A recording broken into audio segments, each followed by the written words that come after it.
Thanks so much for having us here today and joining us on this Friday morning. I've had to take a couple deep breaths here this morning, A, because I'm a raging introvert and I'm going to need to go sit in a dark room after this.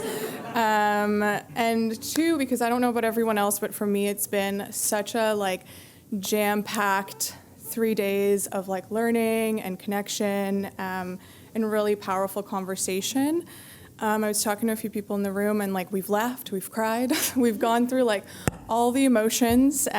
So really want to acknowledge that we're all coming here today, maybe a little bit energized, maybe a little bit tired, maybe a little bit contemplative. So the last thing we want to do today is kind of overwhelm you with so much information, because CMHC does that sometimes. So we want to not do that today.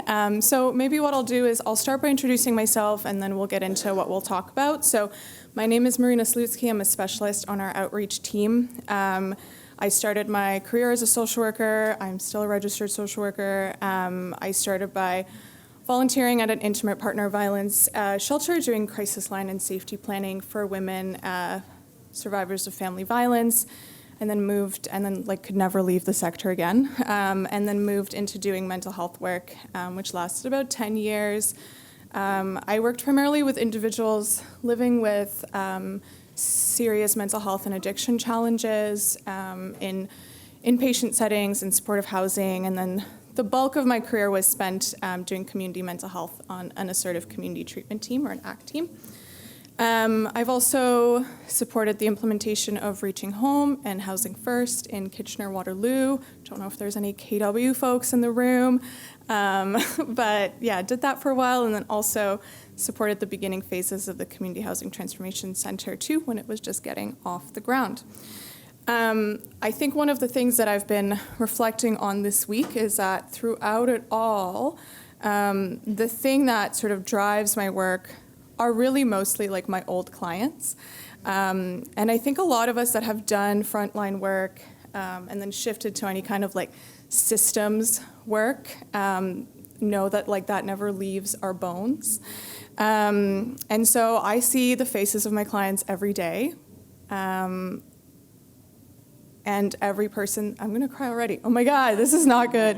Every person that made it, every person that didn't make it. And I think being here at the conference this week has really reasserted for me that no matter what, I will always work as hard as I can for them and to really honor them in every single thing that I do. So I just want to say that I remember at the beginning when I was we're feeling contemplative. It was just me. It was just me that was feeling contemplative. So just wanted to start with that because I think it's important to kind of anchor our conversations in real things. So when we start our conversation today, I really want to start by saying that these are the resources that we, the people in the room, have at our disposal, and we will do our best to support you and your work with these resources that we have.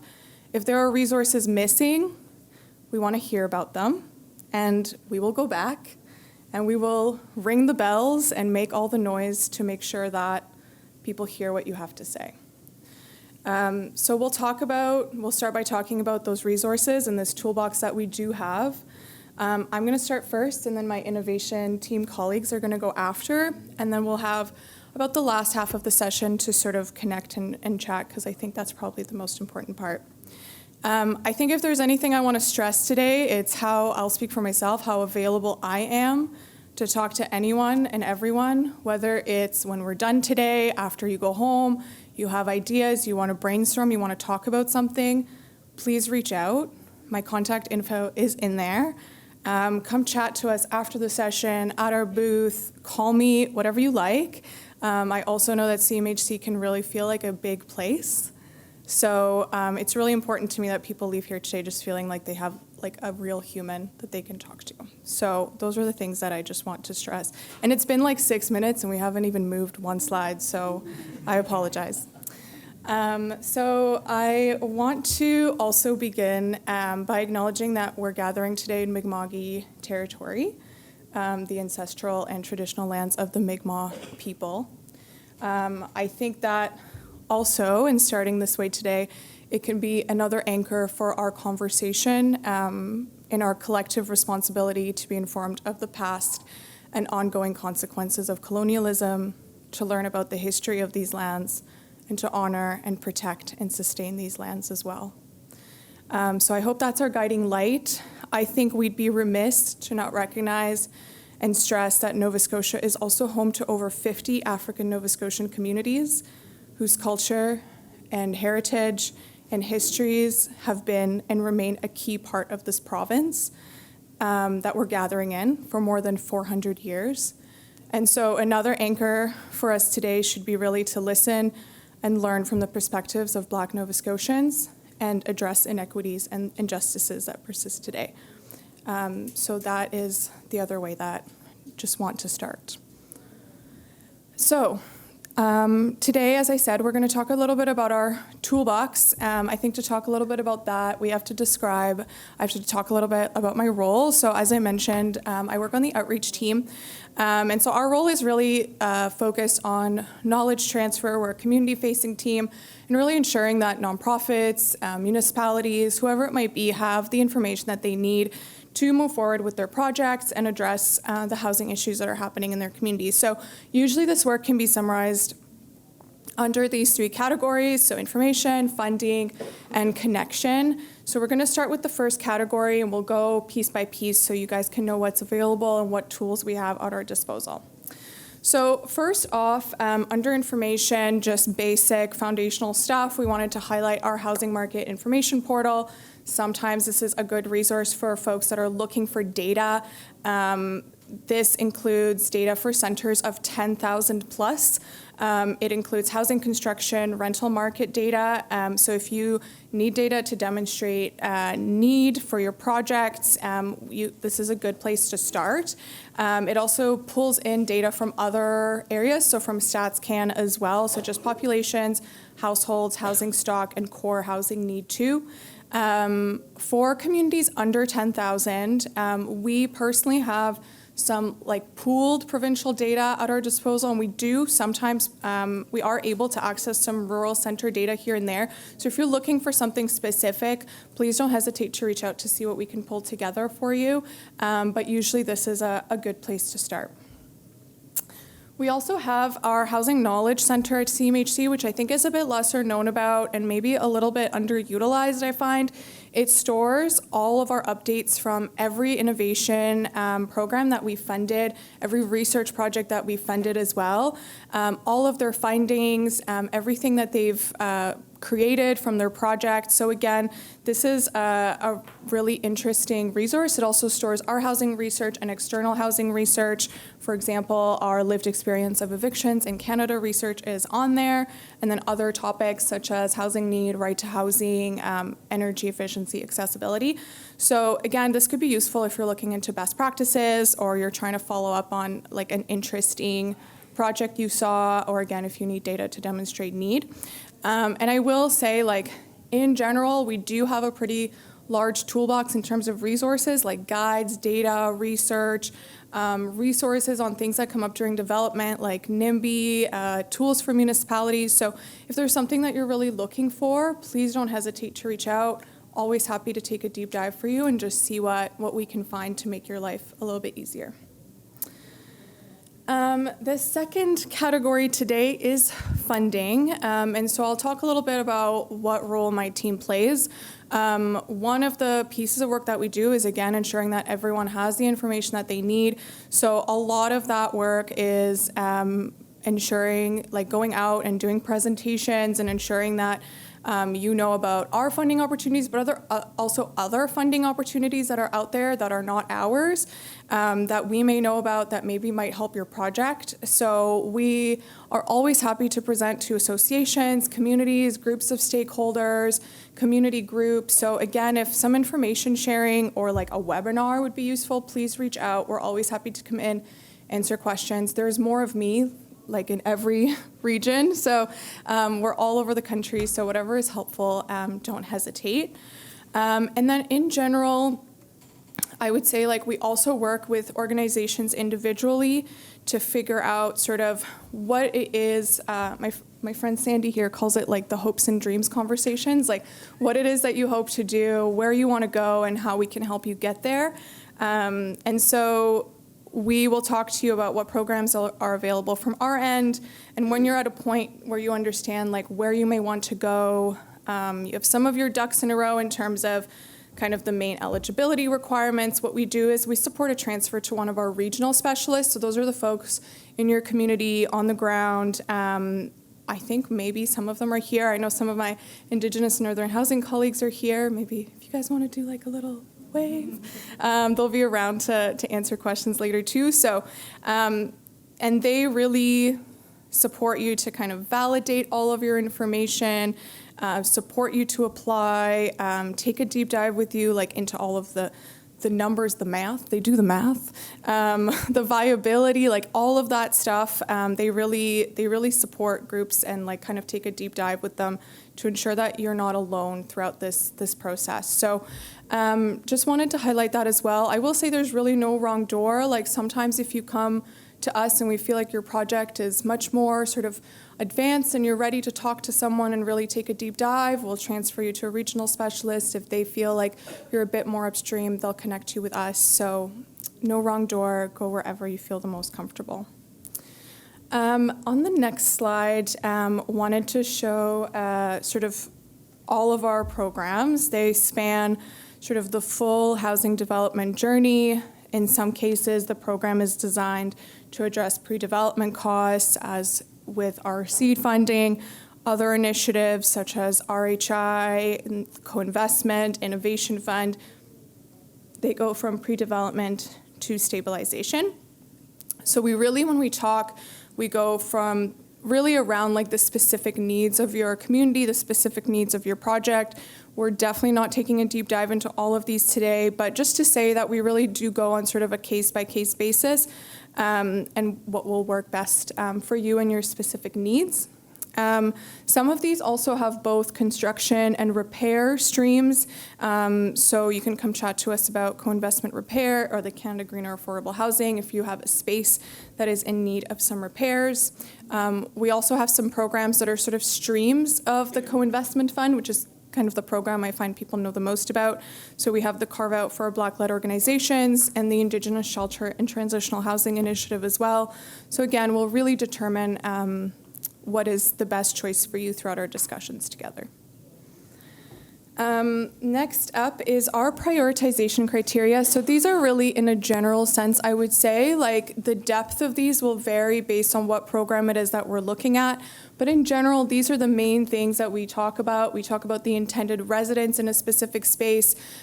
Is it serving one of the National Housing Strategy prioritized populations? So is it 100% of the space that is serving that population, 75%, 50%, whatever it might be? We also look at financial viability, energy efficiency, accessibility, access to transit and amenities. We look at the depth and the duration of affordability. And then we do have a minimum threshold of 5 units or beds for all of our programs. So this is it in a general sense. Next, I wanted to bring you some examples of funded projects to sort of show what is getting funded out there, because I always think that's interesting. So I wanted to first give a shout out to London, Ontario. This is a project called the Embassy Commons. So it used to be actually a music venue that was converted into a project with 72 units. It's operated by Indwell. They offer supportive housing at deeply affordable rents for people who struggle with housing stability, primarily due to mental health challenges. So they have a really beautiful space, like community kitchens, outdoor spaces to kind of encourage folks to connect. It's a 50,000 square foot building. They have commercial spaces in the bottom too, one of which is like a bike co-op, which I thought was really nice, that aims to teach folks how to repair their bikes. So 72 units, about 450 square feet per unit.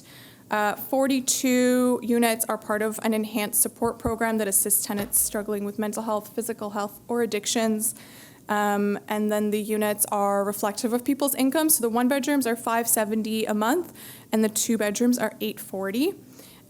Most of the units are accessible. 10 are barrier-free, which means that they're designed with accommodations. Like there's enough turning room for someone using a wheelchair. The countertops are lower, and there's bars and benches built into the washrooms. They received, so to kind of break down the funding, so they received $13.2 million in funding from our co-investment fund and $59,000 in seed. The Government of Canada and the Province of Ontario also invested another $1 million into the project through the Ontario Priorities Housing Initiative.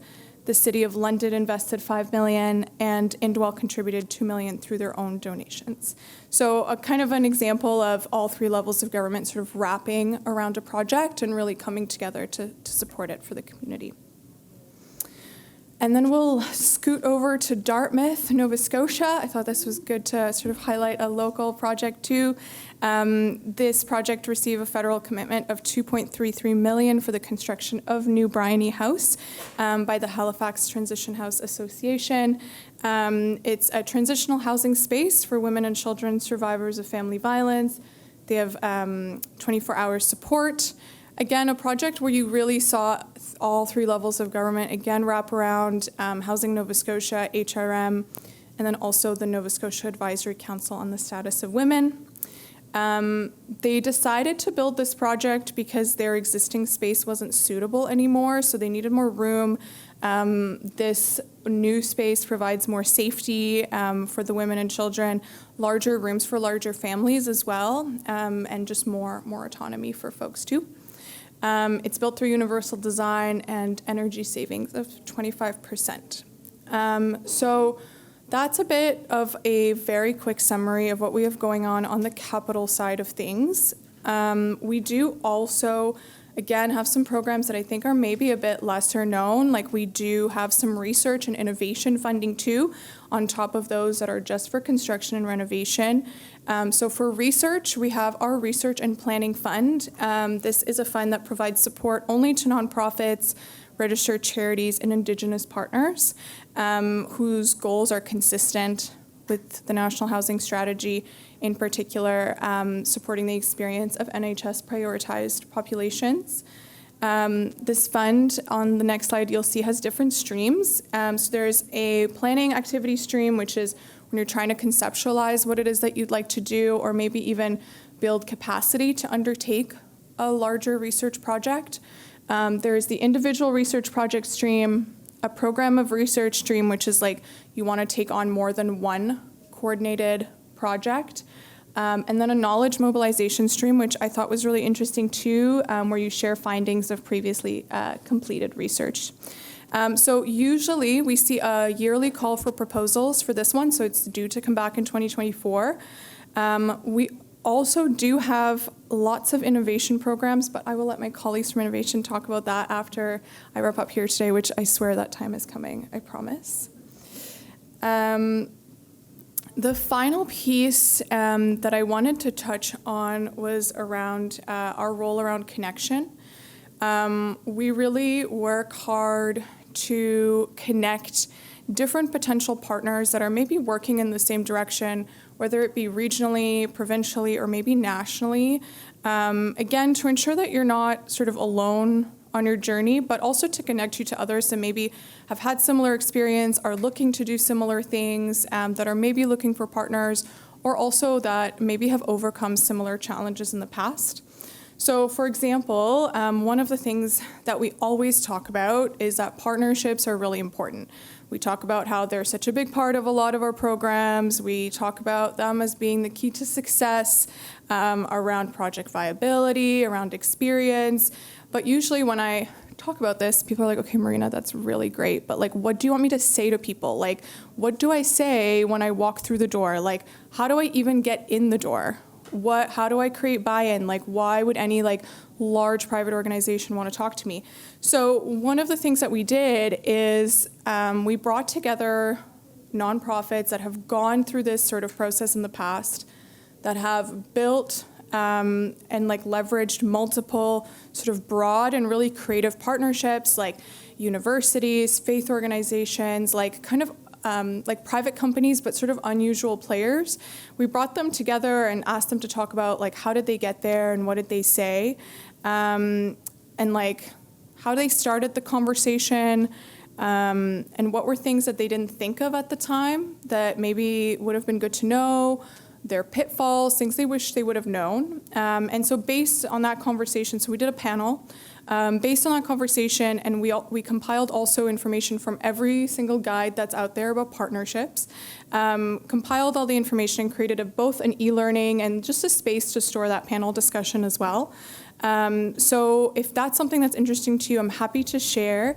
It has examples of projects with, again, those multiple different partners that maybe are folks that we don't often think about bringing to the table, and all of the learnings from the nonprofits that have done it before and have shared their experience. So all learnings on partnerships in one place.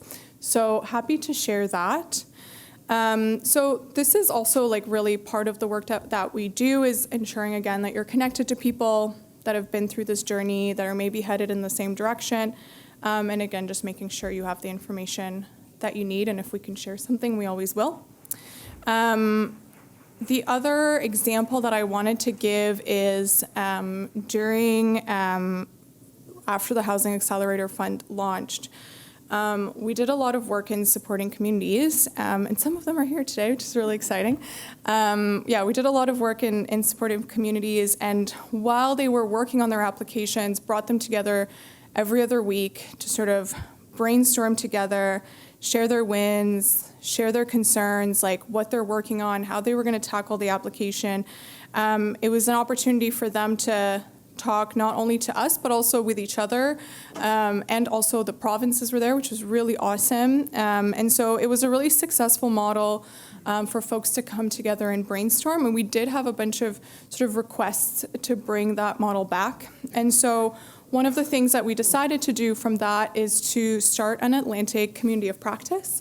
You'll hear more about sort of like the model and kind of the platform in a minute, but I wanted to just take a second to talk about this. It'll be really sort of a dedicated space where all different members with various housing experience can come together, collaborate, potentially find partners that maybe they weren't sure were out there in the community. They can share knowledge, contribute to solutions, and network with folks inside and outside of the traditional housing ecosystem. Everyone can get together and sort of talk in one place.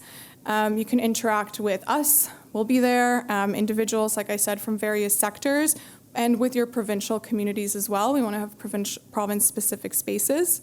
You'll also be able to access all the information in one place, all those guides that I talked about, all that data, the resources, the webinars. We'll make sure everything is in one place. You can stay updated on all the upcoming events, all the learning opportunities, all the networking opportunities, and all those tools. So we're really excited to move forward with the soft launch this month. You folks are actually the first folks I'm talking about it with, so please join us. In about a month, we'll be doing a bit of a launch event where we can take a deep dive into people's needs and what they want out of the platform, who you want to hear from, who you don't want to hear from, what kind of events would be useful, what resources you need. What we want to do also after our presentations are done is we would love to talk to Atlantic folks about this. So if you're in the room, we'd love to hear from you, either here or at our booth after. We really want to make this space as useful for you as possible. So all your feedback is very, very welcome. It's also meant to act as a pilot. So if you feel like something like this would be helpful in your region, would be useful, please let us know as well. That's also really helpful for us to know.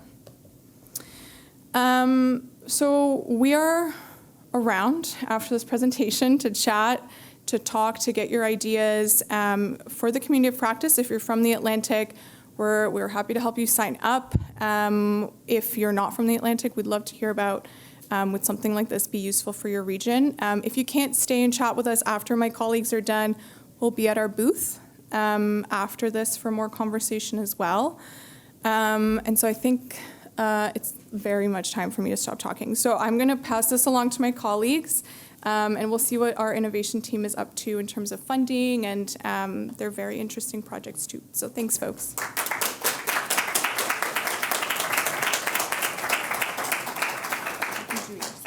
You'll do my slides. Thank you. Marina's much smaller than I am, so I'm going to... I'm always struck when it's just one of those funny things that people who do these sorts of presentations always declare themselves as introverts.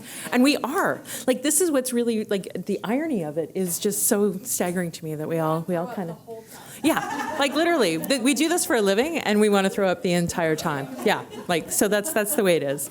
So my name is Sandy Price and I'm a knowledge mobilization specialist with our innovation and partnerships team.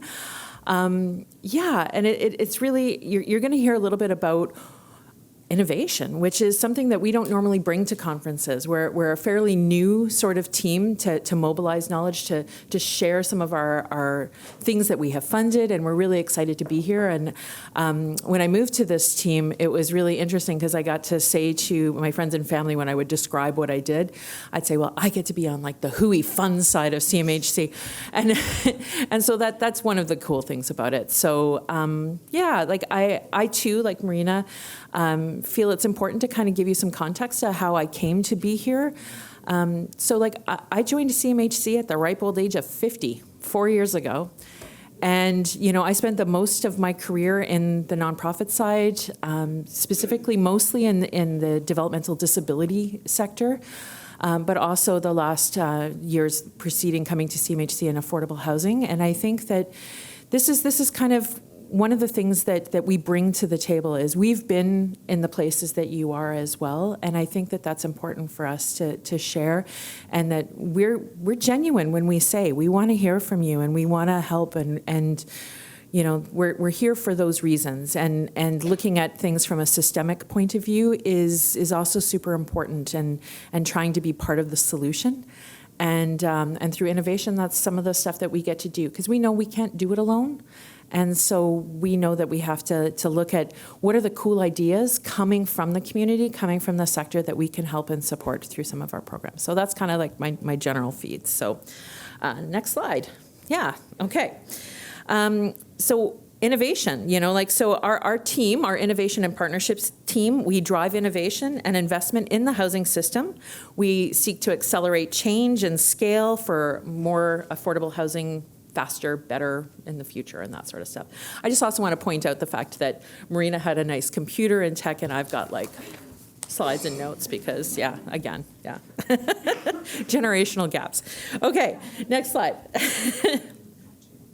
All right, I think we missed one, but that's okay. All right, so why is CMHC talking about innovation? So innovation helps us stay nimble. It helps us, you know, see what is out there in the sector. It helps us drive new policies. It helps us, you know, we can leverage and harness new knowledge and information from external sources. So this isn't about us doing a top-down approach. It's from learning from the sector and then building things from there. And I think you'll see through some of the examples that we share that it does really help influence some of the work that we do. So it does matter. Yeah, okay, next slide. All right, we did miss a slide. I was kind of hoping, can we go back to it? We can. Yeah. This? It's this one. I have that further up. Oh, okay. Well, Let's go. yeah, all right, we'll do this one. See, behind the scenes here. Okay, so through innovation and partnerships, our work is to monitor, map, and lead innovation in affordable housing. So we do this in 3 ways, as you can see here. So we lead the innovation process and deliver our innovation programs. You're gonna hear a bit more about those in the next slide. So that's where some of you may have encountered our innovation team previously before we started doing these sorts of activities, is you may be part of a hub through one of our solutions labs or a demonstrations initiative or through the Housing Supply Challenge, and you may have interacted with some of our colleagues who work with you through those processes. We also network and convene and form partnerships to scale innovative solutions. So we do these, these are just really interesting sort of dynamic partnerships that are created fairly organically, actually, but strategically as well, where we work through and develop, as I said, get right into the trenches to help support some of these initiatives that are out there in the sector. And thirdly, this is what we're here for, is to mobilize knowledge to increase impact and equip our stakeholders with solutions. So throughout this conference, one of the benefits of coming on the last day, I guess, is that I got to go to a ton of sessions where I heard about a whole bunch of our cool things that are happening out there in the sector, some of the work that have been done through our programs. And what we again haven't done, we have funded literally hundreds of these solutions over the last 7 years. But we haven't really helped mobilize that. We expect that from our partners, but we can also leverage our platforms and our voices to help and support that. So I think that's a unique and new thing that we're looking and seeking to try to do. All right. So when we think about the innovation process and our programs, okay, so we design and administer funding we have a suite, we call it our innovation suite of programming. To support solution development and implementation from participants all across the housing ecosystem. So this isn't just nonprofit housing partners. These are sometimes unusual actors to the sector that you don't always see. So sometimes it is faith-based organizations or investment bankers or just anybody with some really interesting and neat ideas. And so we do this through our programs. As I mentioned, the innovation suite of programs includes things like solution labs, demonstrations initiatives, housing supply challenge rounds. We've gone through 4 rounds already, and the minister announced that a 5th round that is launching right away, and my colleague's going to talk a little bit more about that in a minute. And as well, we also have the Affordable Housing Innovation Fund, which is part of our innovation suite of programs as well. So there's a lot there. Currently, as I said, the Housing Supply Challenge will be undergoing a new round of applications. The Innovation Fund is in a continuous evolving, if you have an idea, let's talk about it. The other programs are going through a bit of a redesign at the moment, and so we should have some news early next year, hopefully, about what that will look like, and I'm really excited to see what the design team is bringing to us. But now what we want to do is we want to funnel ideas that have the highest potential for impact, scaling, replication, and through an innovative process. So that's what you're seeing on that top line. So we're very intentional of going through this innovation process. What a lot of people don't like to talk about is a lot of innovation fails too, right? So we want to learn from those things and see what could be done differently, or why didn't that work? Or maybe it was just a really good idea for a certain period of time. So the innovation process allows us to go through and kind of this big loop of change and to address really, really complex situations. So then the goal now is to make our key learnings accessible, understandable, and applicable to the housing sector to inform decision-making at all levels. So we're trying to bridge the gap between ideas and practice to ensure that new ideas and methods can be utilized to address real-world housing issues. Okay. So in thinking about this, I'm going to share some examples because innovation can lead to the development of effective construction methods, for example, alternative housing models, and creative financing mechanisms that make housing more affordable and accessible. So let's check out a couple of them. Okay. So one of the ones that we're talking about is the Affordable Housing Development Toolbox. So this is through CADCO. Okay, so they provide coaching and mentoring to to housing groups, actually, so it's not just nonprofit housing, to increase capacity through learning modules and an online toolbox. This was funded through the Housing Supply Challenge. And what's really, I think, is fun, this toolbox teaches housing organizations how to undertake pre-development activities to build more affordable housing. And they've gamified it, which is kind of a fun thing, through their go, no-go affordable housing development game. So if you have an opportunity to do that, I was at a conference in Ontario a couple weeks ago, and they were unveiling that and developing that. But if you have some, you can reach out to them, and they run cohorts all the time. It's a great interactive way to learn about the feasibility and viability of projects. So CADCO is one that we're looking at. Tapestry. Okay, so we're talking about financing affordable housing with the power of community. This was, I sat in on a session with them again a few weeks ago, and I found really interesting is this concept of community balance. I honestly didn't really know what that meant. I think about, like, I used to be in the similar role to Marina in a different region, and I would always talk to proponents during those hopes and dreams conversations, as she said, about, like, what are you bringing to the table? Like, how are you creating your capital stack? What are we looking at? What do you have to bring to the table to help finance? And a lot of time, this is a really great way of doing that. So Tapestry is using the bond market, so community bonds. So it's a social finance tool that unlocks funding needed to finance projects and grow organizational capacity. So they support nonprofit organizations to unlock private capital and raise investment from everyday citizens with a social finance tool called a community bond. So like a traditional bond, it is an interest-bearing loan, and they help you create those terms based on your financial feasibility and thresholds and your ability to be able to pay back, with a fixed term and interest rate that is repaid at maturity. The key difference is that in addition to offering a financial return, community bonds also offer investors a social or environmental return, which helps build powerful senses of community. And so what we're seeing this in a lot of places, I saw an example of a rural community that was using this to help solve, it was a community where tourism is high and they didn't have a lot of workforce housing. And so they went to their community, the people that lived there all year round, and said, okay, we need more housing. And so it's kind of like crowdsourcing, but in a more formal and actually regulated way. So it's very interesting. They support projects all across the country with your bond campaigns, like you design your bond terms with them.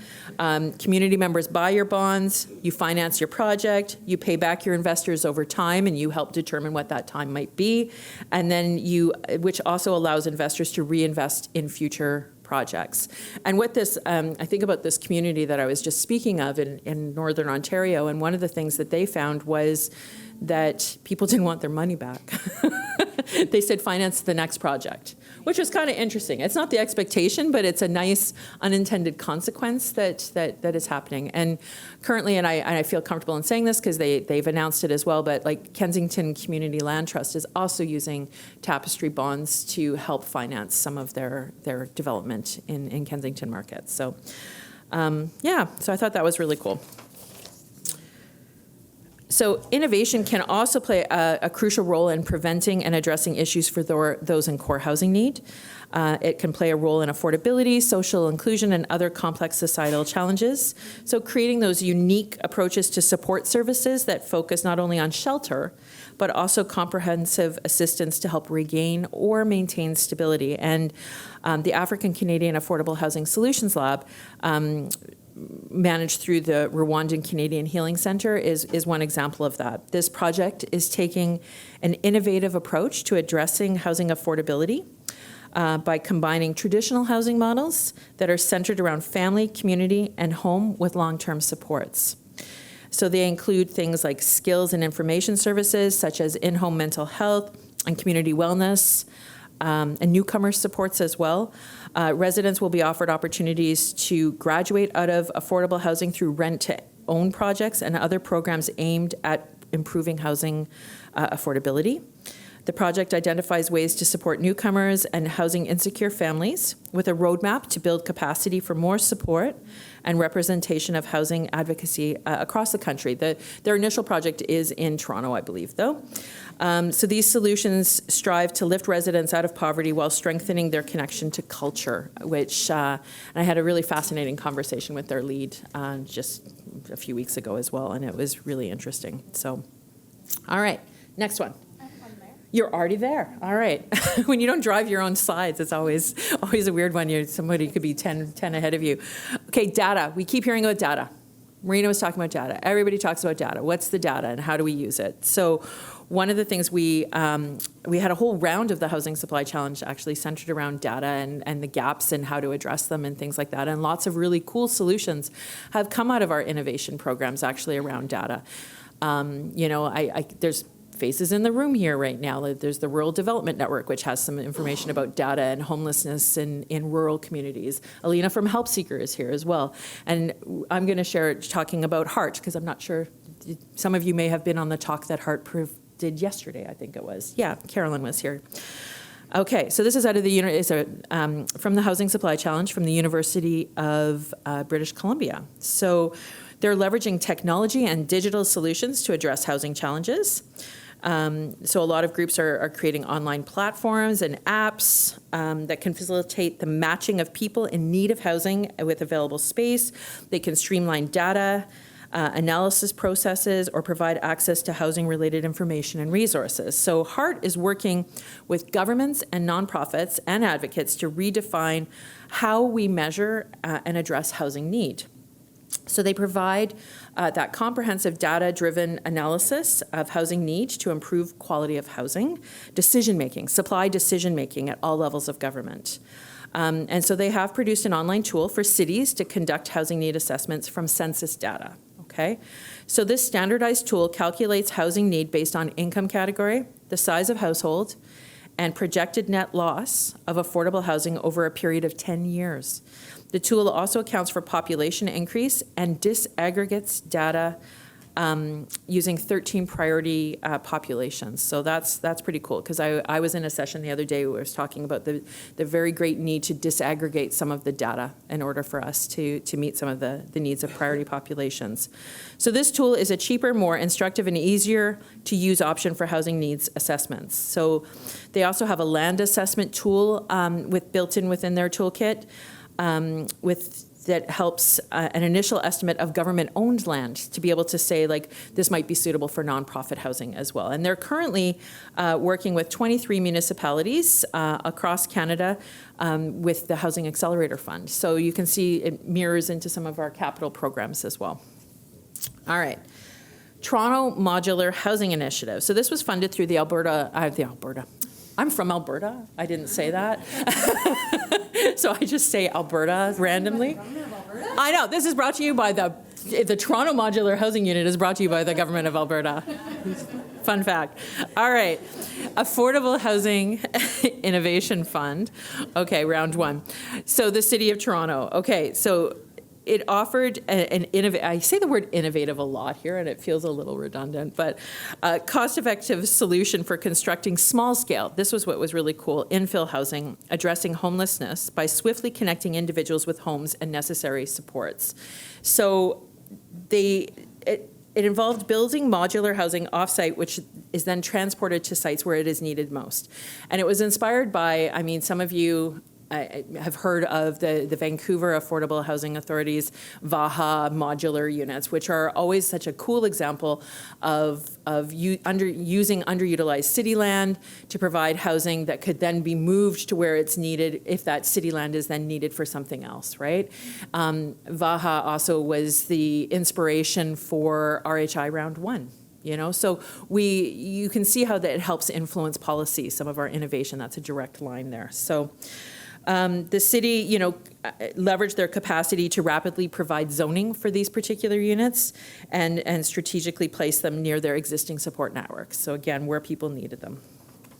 All right. Community land trusts. Buzzwords, like you're going to hear about CLTs over and over again because they are very exciting to us in the innovation sector. They're community-led nonprofit organizations which acquire and hold land in the interest of their local community. CLTs operate on a variety of scales. They're, tiny little ones in neighborhoods like Kensington Market, as we talked about earlier, cities or entire regions. Community land trusts are nonprofit orgs created to, I'm reading the exact same thing again, never mind. Okay, I wanted to talk to you about Whitehorse though, because this one's really interesting. So the Northern Community Land Trust this is a demo, so a demonstrations initiative. They found that obviously that housing affordability challenges were accentuated in the north, right? I can remember working on RHI teams with Northern Communities a few years ago where they were talking about $1 million a unit. And it was unfathomable to me, like how that could cost that much. So like when we think about terms of projects, this was something that is very well needed. So The market is defined by high housing costs, near zero vacancy rates, and very, very limited housing stock. Supply challenges also run rampant in the north. So this project aims to create the first community land trust built in northern Canada and the first community-owned nonprofit housing projects in Whitehorse with built-in price protection. So they're looking to build about 30 units of permanent affordable housing ownership, which is really cool. Homeowners will build equity in their homes while also having secure housing. So they purchase their homes based on the net cost rather than market value. So what is the net cost of the unit? Passing along that affordability provided through, government supports and grants and funding. The homes will remain long-term community assets with permanent affordability through limits on resale values. This will offer new opportunities for improving housing affordability and ensuring that affordability is permanent. So currently there's about 63 CLTs all across Canada. Highest concentration is in Ontario, but as you can see, it is starting to take shape and really gain momentum all across the country, including up in the north. And finally, the last example I want to share with you before I turn it over to my wonderful friend Leah is just talking about Van City Community Foundation. So this particular project was also funded through the Affordable Housing Innovation Fund, Round 1. Okay, and so it's bridge financing is essentially, like in a nutshell, what we're talking about. So their accelerator fund helps not-for-profit organizations, co-ops, Indigenous organizations who are undertaking a community housing development, and they advance their project to construction and completion by providing loans during the early phases. Okay, so it's been designed. This fund has actually been replicated in lots of different areas around the country. So it has inspired tons, including one through BC Housing as well. Organizations can use these loans to move on to the next stage of development faster and gain access to other forms of capital, such as construction and takeout financing. So how do they do that? What's really interesting about it is they offer impact investment opportunities for individual and institutional investors. So things like foundations, other credit unions, and businesses who want to use their capital to help support affordable housing. And they can generate a fair financial return in response. So it's again using that idea of impact investing and leveraging it to build that capital stack. So obviously, we have hundreds of these stories. And so Marina talked about the Housing Knowledge Center. You can also visit a place to call home where you'll see all sorts of housing stories from across Canada. You can sort it by region. You can sort it by funding solution. You can fund it by different demographics and priority populations. And you can see some of these ideas. And as we move through the next few years, this is the focus of my work is to help mobilize and bring the sector to you. And I think my colleague Leah is going to share how we're actually going to do that in a more meaningful way where you won't have to just listen to CMHC reps come in and talk to you, because, yeah, that's more of our value. Yeah.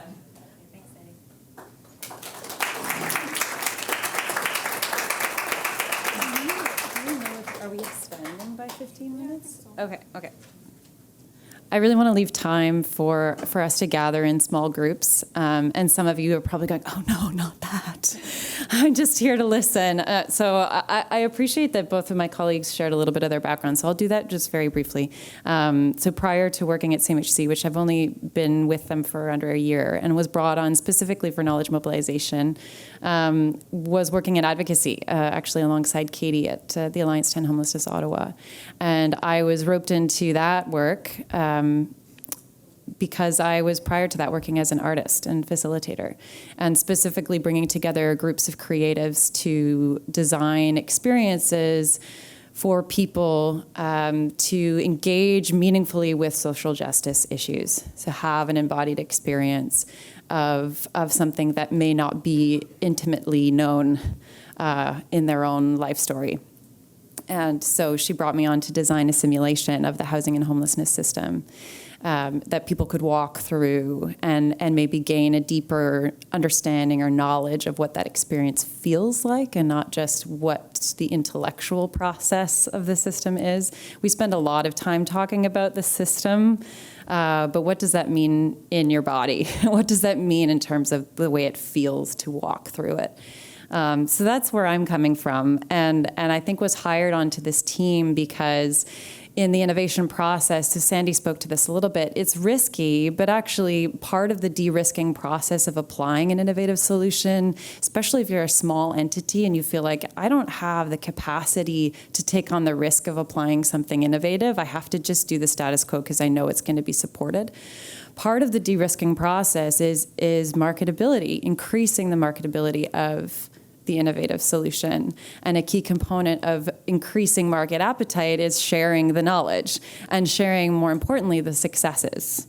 And so that's what Sandy was doing with you, is these are the projects that are having an impact. It's working. We're doing a massive analysis of this whole portfolio of projects, and we're seeing where these things are actually taking root and having massive amounts of impact. And so our role is really to carry these projects to the market, but really to the people, to the communities, to the groups, to say, this solution could be applied in your context, it's regionally appropriate, and here's how it's working in other spaces. Let's get you all together to talk about the viability and marketability of applying it in your neighborhood, with your community group, with your municipality.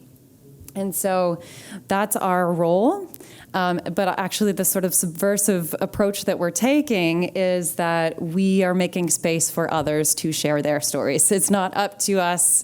It's not actually appropriate for us to be the spokespeople. Really, that we recognize that the sector is holding these solutions, and our job is to increase their capacity to share their stories.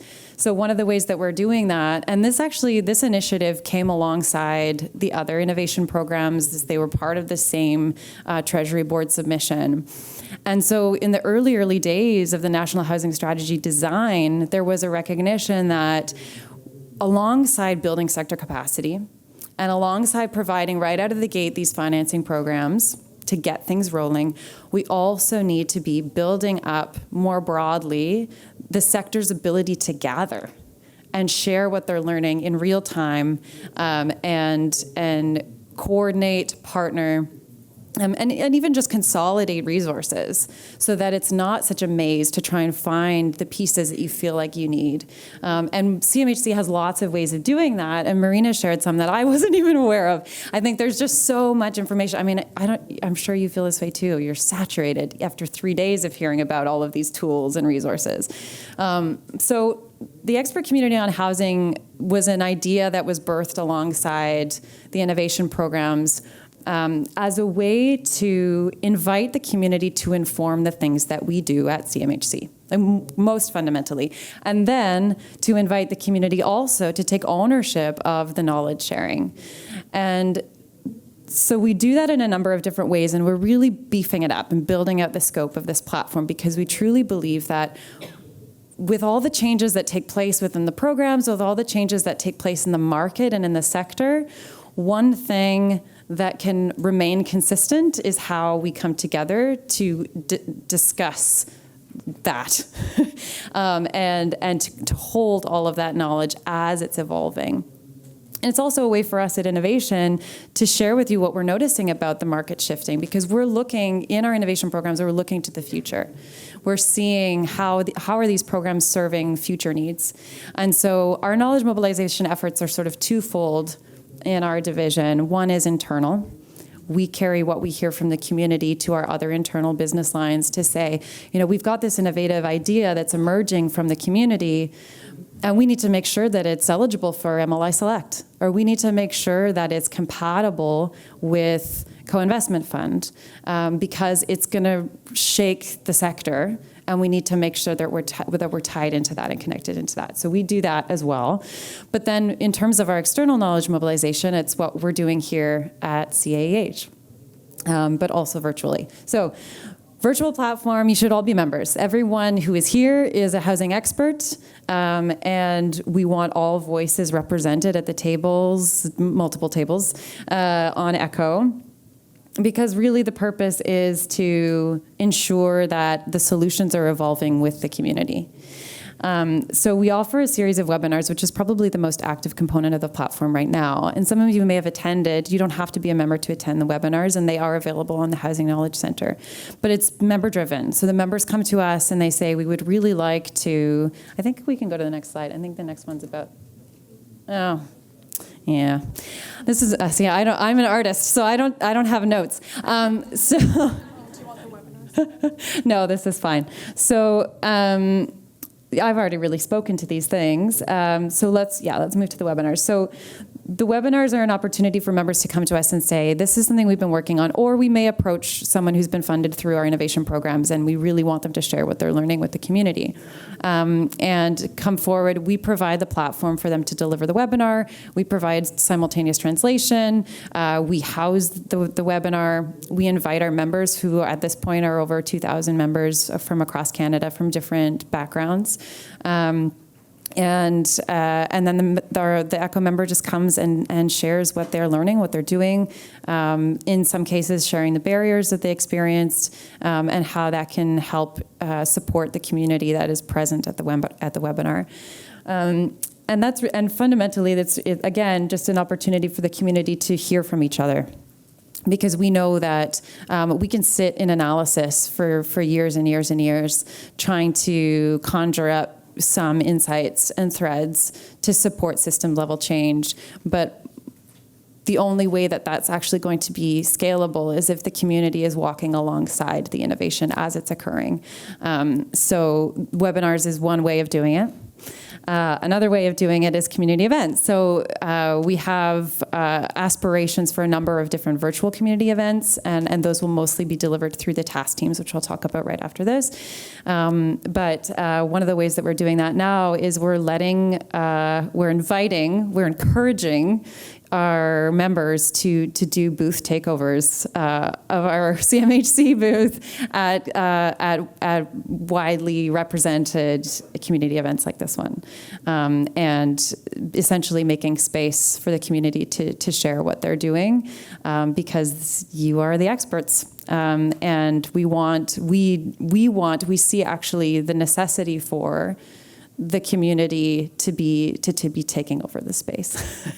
And a lot of the work that we're doing in innovation is really driving that, driving community-driven solutions and driving community gathered investment. And Sandy spoke to that with the community bonds programs that we're supporting. So that's sort of where the community events piece is coming into, and we're really designing a more robust framework for that, and are excited to launch that in the new year. But one of the key pieces that I want to linger on just for a little bit is the task teams. So this is a function that's lived on the platform. If any of you are on it, it's Microsoft Teams. It's not great. And we recognize that. We're a government, so we only have access to certain platforms based on where IAP is housed. So we're limited in that way, but Microsoft Teams has this function called task teams. It's essentially a dedicated channel for a particular group of partners to share files, and we as CMHC can share files externally, which is great. It's a safe way for us to do that. And so we can consolidate resources that are specific to an interest area or an area of practice, or, as in the case of the Atlantic Community of Practice, specific to a region. And so we can bring people together through this function on the platform and build out programming that's representative of what are the objectives or goals of that community. So part of our process for that, and we're going to, if we have time, we're going to test run it today, and we've been building out this methodology, is to get a core group of interested parties together to talk about what are the barriers and opportunities, very similar to a consultation, but with the objective of identifying, okay, what are these key themes that we feel are really representative of where we're at as a sector in this region? What are the resources we need to improve those barriers? And then what are the activities or functions that will help us get there? Is it webinars? Maybe not. Is it just a chat function where we can check in with one another? Is it drop-ins with CMHC staff that we need on a monthly basis? And you guys better pull that off. So it's your opportunity as a community to say, this this is the program that's actually going to be beneficial to us. It removes some of the guesswork for us so that we can provide a platform that's actually generative and functionally appropriate for the objectives that the sector is setting. And we'll infiltrate it, of course, with ideas that we're conjuring through our labs at Innovation. I'm working with an artist housing organization in Vancouver right now. We just launched a lab where we're working with the city of Vancouver. I wanted to tell everybody about it. So I'll probably infiltrate a task team at some point to share updates from that as is relevant. But those are some of the ways that we're excited to engage, but ultimately we want to see how you might be excited to engage on this platform. The more people there, the better. That's not just a tagline, it's legitimately true. As I was saying earlier, marketability is one of the key factors for driving innovation in the sector. If it's not marketable, it's not going to work. It might be a great idea, but it's not going to work. And so to increase marketability and the impact of these innovations, we need people to hear about them. So we need you at the table. We need you bringing us feedback, and we're going to do this later in the whoever's going to join Sandy in the innovation huddle. We need your feedback on, that innovative idea of a community bonds program is really great in theory, but it's never going to work in my community. And we want to hear from you. Why do you think that is? Or why is that? If it is indeed the case, we want to hear about that, because we want to be promoting solutions that we know we can replicate. So this is one of the platforms, one of the ways that we're doing that. I don't think I have another slide about this. I have a slide about the housing supply challenge. So the minister dropped the bomb, like very side note-ish, but he dropped it anyways on the first day of the conference. And we're really, really excited about this round because it ties into everything that the three of us have been talking about today. We recognize that one-off project support is essential, is crucial at the community level. We recognize that supporting new, emerging, innovative ideas is also and will always be critical.